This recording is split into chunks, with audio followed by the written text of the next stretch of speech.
Diplomatic tension is burning around the South China Sea. On December 20th, Bloomberg reported that the Chinese Communist Party is building on unoccupied reefs in the South China Sea. The article anonymously quoted Western officials as saying that this could be about the CCP's long-running effort to bolster its claims to disputed territories and its military presence in a region critical to world trade.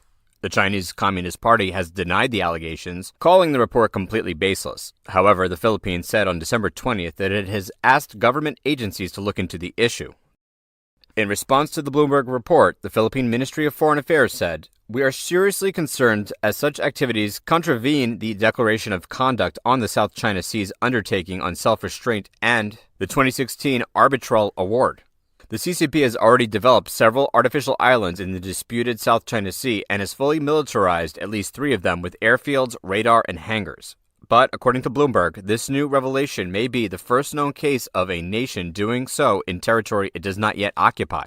According to testimony from Western officials who spoke to Bloomberg, some shoals and other formations in the area increased more than tenfold in size in recent years. If true, this would be a major step towards changing the status quo in the South China Sea by the regime, which claims historic rights to nearly 90% of the sea, as well as islands and other land features in it.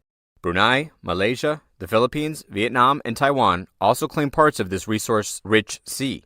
Tensions between the CCP and other countries in the region over the South China Sea has been rising in recent years. The historically tiny and uninhabited Spratly Islands have taken on greater geopolitical significance as they straddle one of the world's busiest shipping lanes and could have military importance, especially if tensions over Taiwan trigger a regional war. Over the past decade, due to the regime's claims to thousands of acres of land in the Spratly Islands, several countries in the region have increased their defense spending and have also undertaken reclamation work. According to a report this month by the Asia Maritime Transparency Initiative, Vietnam has expanded dredge and fill work this year at several of the Spratly outposts. The Philippines protested this month at the presence of Chinese vessels on 2 reefs near Reed Bank, a disputed area where the 2 nations have discussed a possible joint oil and gas exploration plan.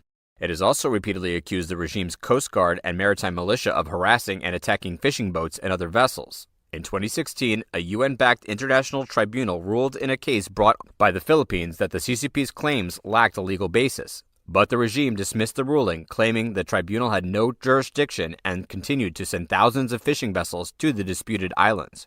The United States has repeatedly criticized the CCP's actions in the South China Sea and has attempted to counter its interference with so-called freedom of navigation operations. U.S. Defense Secretary Lloyd Austin said this month that the U.S. is creating a more lethal force posture in the Indo-Pacific as part of efforts to ensure that the CCP does not dominate the region.